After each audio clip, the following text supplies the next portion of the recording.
Welcome to the Asian Connection Mortgage Podcast, where we connect Asian Canadians together to talk about anything related to real estate, mortgages, and finances, based out of Vancouver.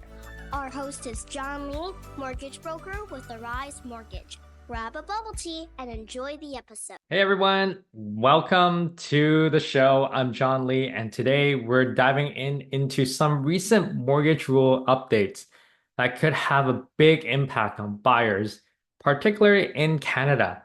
From changes to stress tests on renewals to new amortization options and increases in mortgage caps. We've got a lot to cover, so let's get started. So first, let's talk about a major update that took into effect already on November 21st. And that is the removal of the stress test for all mortgage renewals. So here what this means. So if you're renewing your mortgage, transferring or switching to a new lender, you'll only need to qualify at the contract rate, not the stress test rate. So to break it down, this change applies only if you're keeping the same loan amount and amortization period. So essentially, you're just moving your mortgage from one lender to another. One important thing to keep in mind is that while Canada's banking regulator has made it possible for them to do this, it doesn't mean every lender will follow suit. So for example, some banks may still require insured switches to meet the stress test, even though that policy change was already announced a few months ago. So it's something we'll need to watch closely as lenders announce their positions on this. But to me, I think eventually the competition in the market will force all banks to follow this rule. It may not be immediate. They may need time to implement this policy, but I would say after 6 to 9 months, we should see all lenders on board with this change. Now, what's the potential impact here? So removing the stress test could increase borrowing power significantly. So for instance, if you earn an income of say $100,000 a year, under the current stress test, you'd only be able to qualify for a mortgage amount of around $460,000.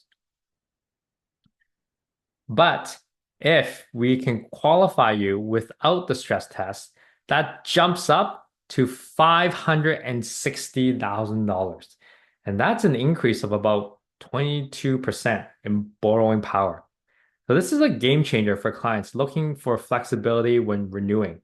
This helps all clients and not just first-time buyers to have more options when it's time to renew your mortgage and not to be too concerned about qualifying at a new lender. Next is effective December 15th.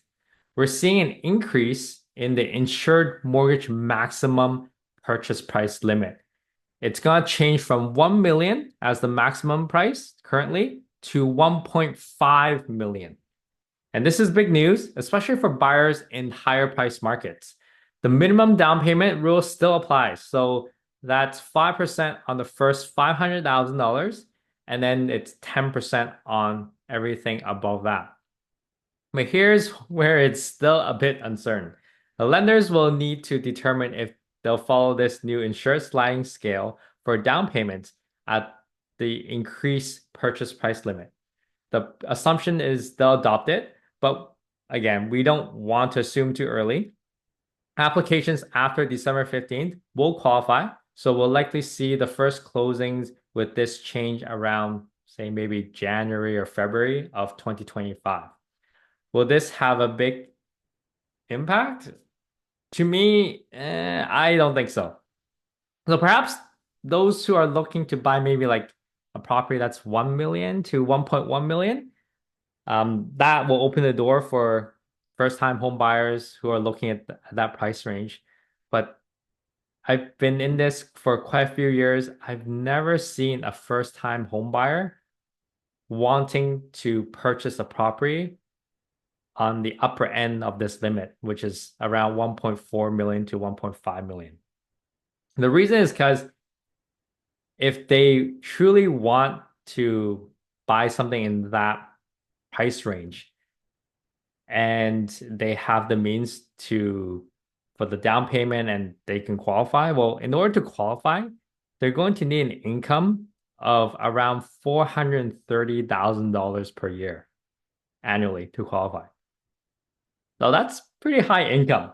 I would say that's someone who's like working as a doctor, perhaps. So if someone is making that much money already, they should be able to come up with at least 20% down payment, or at least maybe have family that have the means to help them to put down at least 20%. So next one has raised a lot of questions. Again, it's going to start December 15th, and that is first-time home buyers and buyers of newly constructed homes can now qualify for insured 30-year amortizations. Here's how it breaks down. So for first-time home buyers with an insured purchase, meaning with less than 20%, you can now access 30-year amortization, which helps reduce monthly payments and potentially makes owning more affordable. And for new construction, whether it's your first home or not, 30-year amortization will also be available. A few details are still up in the air though.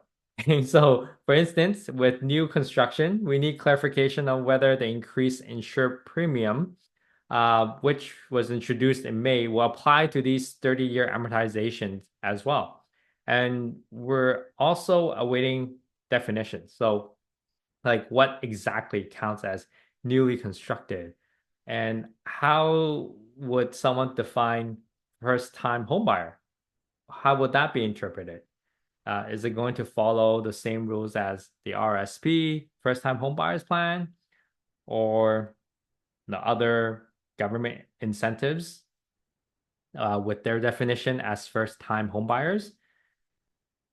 Or what about like if someone is purchasing an assignment, would that qualify as newly constructed? All these questions, really don't know. We will find out though. So there's more to come, so stay tuned.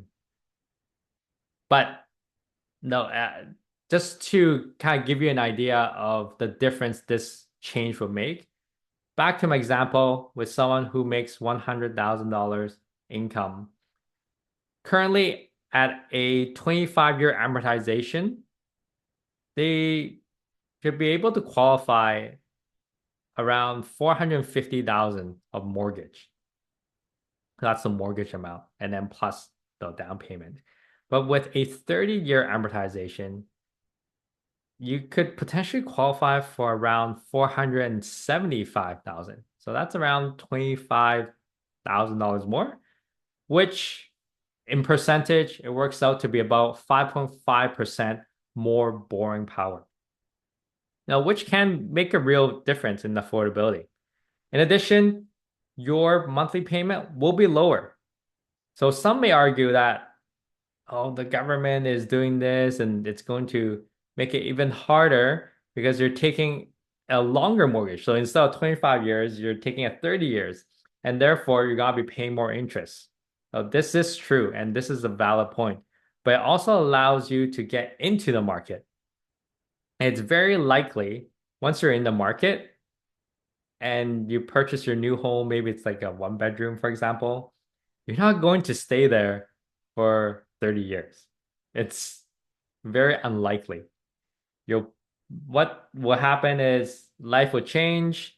You're going to need bigger space and you're going to sell your place. And that's how you're going to pay out your mortgage. Versus back in the day when you can purchase a home for like $50,000 or something.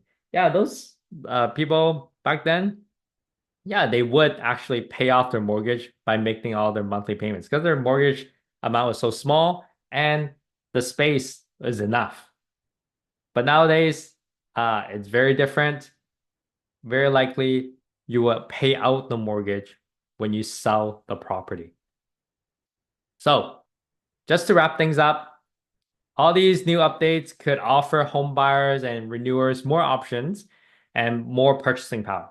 But like many things in the mortgage industry, the true impact will depend on how lenders choose to implement these rules. They don't really have to. The government just allows them the framework to implement them. And with the details we're still waiting on, it's essential to just stay informed and keep in close contact with your mortgage broker, with your bank, Google on Google News to see if there's any new updates. So if you found this episode helpful, please help me out. Please share it, leave a review, and let us know what you like to learn about next. Thank you for tuning in. And until next time, I will see you in the next episode. Take care, everyone. Thank you for tuning in. If you enjoyed today's episode, please consider giving us a review and subscribing to our podcast on your favorite platform. Thank you for listening, and we'll see you next time on the Asian Connection Mortgage Podcast.